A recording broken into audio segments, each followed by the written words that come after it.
Assalamualaikum warahmatullahi wabarakatuh. Oke, baik, hari ini kita akan membahas tentang minuman keras atau miras. Ups, bukan mirasnya Rhoma Irama. Aku suka padamu dulu, aku memang suka. Lanjut materi. Minuman keras dalam fikih dikenal dengan istilah muskir. Muskir adalah setiap sesuatu yang memabukkan, baik berupa khamar, yaitu terbuat dari anggur, atau yang lain. Setiap muskir hukumnya haram, berdasarkan firman Allah dalam surat Al-Maidah ayat 90. Had miras. Had mengkonsumsi minuman yang memabukkan, baik khamar atau yang lain, adalah dicambuk sebanyak 40 kali. Yang ketiga, syarat-syarat penetapan miras. Yang pertama, adanya saksi. Yang kedua, adanya pengakuan. Berikut ini merupakan contoh animasi minuman keras. Panas-panas begini emang enaknya minum ya, Dik. Udah enak, pikiran jernih, semua masalah hilang. Iya, Wan, gue juga bingung nih, lagi banyak masalah. Makanya gue ajakin lu kesini sih, biar kita sama-sama ngilangin masalah gitu. Emang lu punya masalah apa, Dik? Cerita dong. Udah, nggak usah dibahas. Ntar yang ada gue malah tambah pusing lagi mikirin masalah lagi. Di sini kan tempat kita buat ngilangin pusing, iya kan? Ya udah, nggak apa-apa kalau lu nggak mau cerita. Yang penting gue bakalan temenin lu nyampe semua botol ini habis. Makasih, Wan. Lu emang sahabat sejati gue. Setiap gue ada masalah, lu pasti selalu ada buat gue. Makasih ya. Ya elah, Dik. Lu kayak baru kenal gua aja. Kita kan temen dari kecil. Kalau ada masalah, pasti gua bakalan ada dan bantu lu. Udah, tenang aja, santai. Ya udah kalau gitu, mending sekarang kita bersulang buat persahabatan kita. Lah ayo, siapa takut?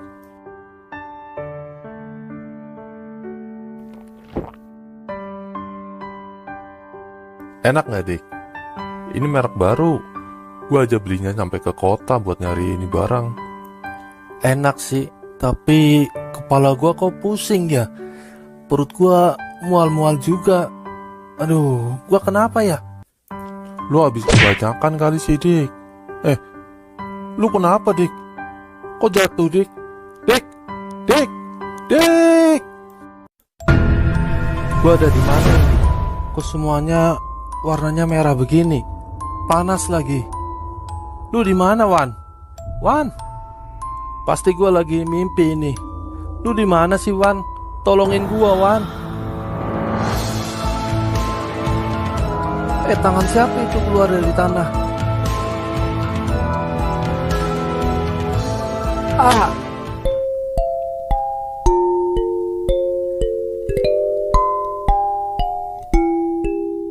Bagi pemabuk yang belum tobat, kalau dia masih sholat tidak menyesali akan dosanya, tobat itu menyesali akan dosanya, biarpun nanti kepleset lagi. Jadi setelah minum dia nyesel.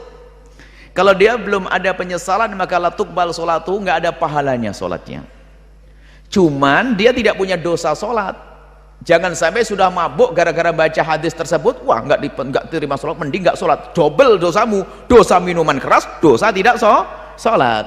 Jadi kalau ada orang mabuk saja kemudian kok sholat, dosanya dosa minuman keras saja. Adapun sholatnya tidak dosa karena dia telah sholat. Adapun tidak diterima itu kata Imam Nawawi adalah tidak mendapatkan pahala. Tapi nggak ada dosa. Sampai kapan? Sampai dia tobat. Kalau hari itu tobat langsung dapat pahala. Dan kalau ada orang pemabuk kok belum tobat, mati masuk neraka. Na'udzubillah. Allah alaihi, kalau dia tobat maka Allah akan ampuni dia. Maka kami seru kepada siapapun pemabuk, sadari kalau itu dosa, adukan kepada Allah kalau itu dosa, bertobat. Kalau ternyata masih kepleset lagi, maka ketahuilah bahwa Allah Maha Pengampun. Radifan li al-awthan, ibadat al-awthan. Telah diharamkan minuman keras dan Allah sudah jadikan dia partner dengan menyembah berhala. Maka semua sahabat pada saat itu memecahkan kendi-kendi khamr mereka, sehingga seluruh jalan Madinah basah dengan khamr dan baju-baju mereka tersentuh dengan khamr. Kemudian mereka sholat dan tidak mencucinya. Sampai dari sini keluarlah banyak hukum syar'i. Dari ayat yang pertama Al-Baqarah itu keluar hukum tentang kaidah dalam ilmu fikih, semua yang mudaratnya lebih besar daripada manfaatnya hukumnya haram. Semua yang mudaratnya lebih besar daripada manfaatnya hukumnya haram. Termasuk dari sini ulama mengeluarkan hukum haramnya rokok, gitu kan? Dan juga hukum haramnya semua apapun yang kalau kita konsumsi mudaratnya lebih besar, maka hukumnya haram. Contoh, Anda bertanya tentang miras misalnya di sini. Ketika Anda bertanya miras, sudah ada yang bertanya tentang miras lebih dulu daripada Anda, 15 abad yang lalu. Turunlah jawaban pertama di Quran surah kedua Al-Baqarah ayat 219, paling kiri sebelah bawah di mushaf. Ada 4 tahapan nanti, termasuk di An-Nisa, ini yang saya dahulukan Al-Baqarah. Perhatikan kalimatnya. Yas'alunaka 'anil khamri wal maisir. Muhammad, banyak orang bertanya kepadamu tentang khamr dan maisir. Maisir itu judi. Khamr itu ma yahmurul aqla, setiap yang bisa merusak akal. Jadi kalau dikonsumsi itu bisa merusak kepada akal, berpengaruh buruk. Akal lambat berpikir, emosional terganggu, ya tidak sadar berbuat hal. Jadi kalau berbuat buruk memang karena nggak sadar. Bisa membunuh, bisa berzina, bisa berkosa, bisa macam-macam. Nah itu semua yang bisa mengganggu akal disebut dengan khamar namanya. Nah pada saat itu kebanyakan ramuan khamar itu dari minuman keras. Maaf, anggur yang diperas, difermentasikan. Kurma, ada gandum, turunlah jadi minuman. Sekarang semua itu dikemas juga dari bagian-bagian tertentu menjadi pil tertentu. Ada sabu, ada narkotik, ada ekstasi dan sebagainya. Itu dalam Quran diistilahkan dengan nama khamar. Jadi ketika Allah melarang khamar, apa tujuannya? Supaya mencegah kita tidak kehilangan akal sehat. Karena akal ini yang paling utama membimbing kita pada kebaikan.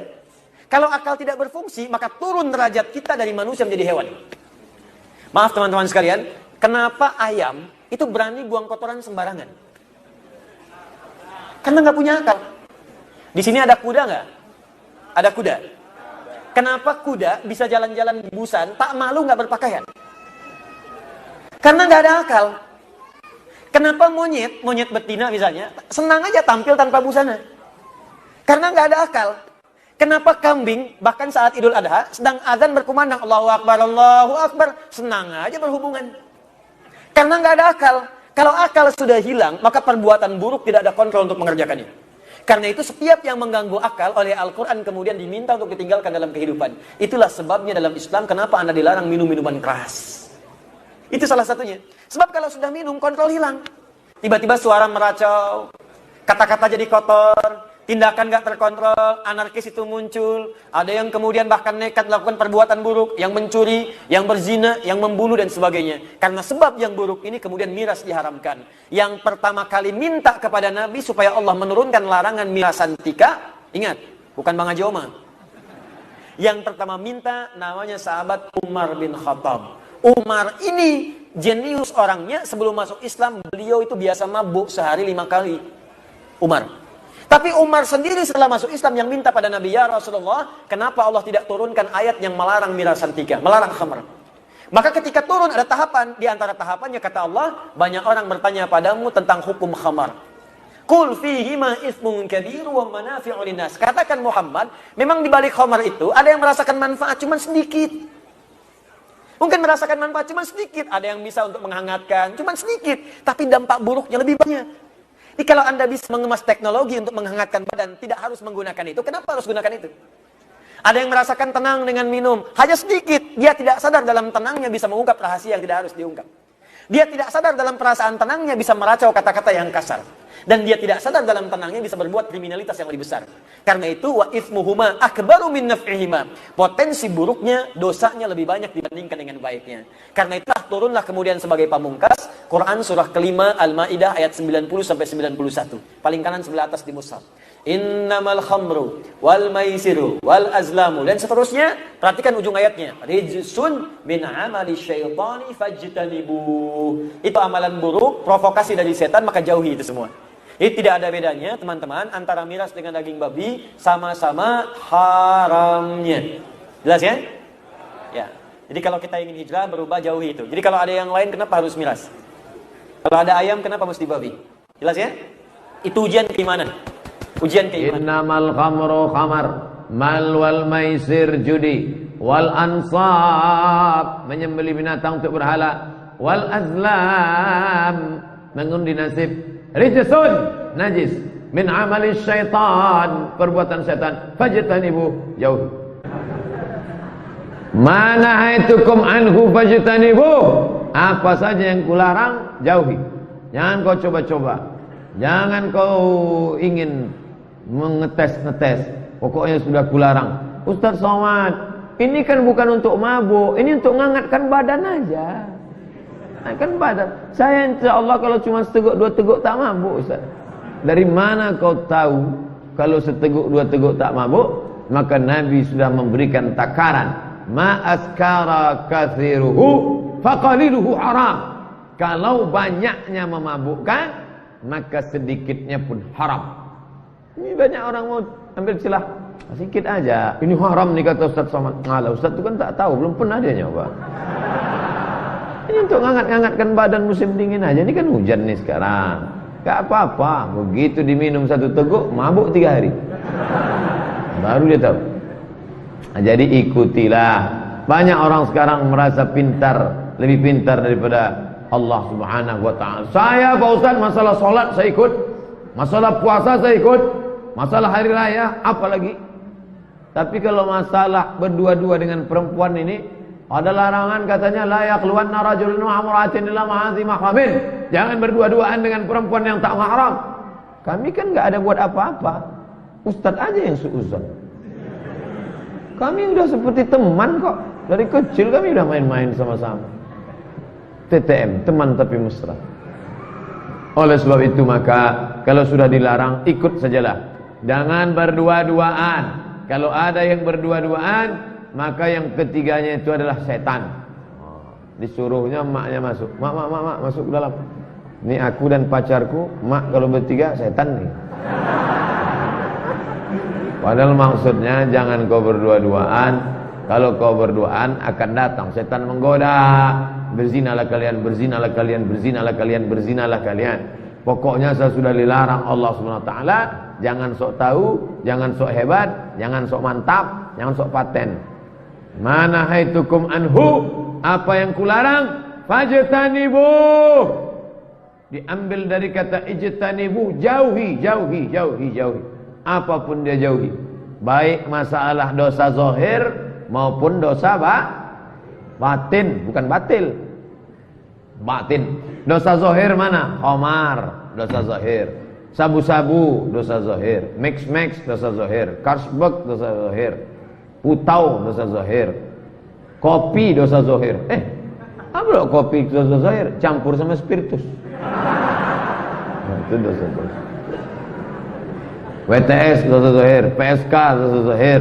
Perempuan tak menutup aurat, dosa zahir. Itu yang nampak. Ada lagi dosa batin. Apa dia? Hasad, riya, sum'ah, dendam kesumat, busuk hati, santet, tuju, sihir, black magic. Oh, ada white magic Pak Ustaz.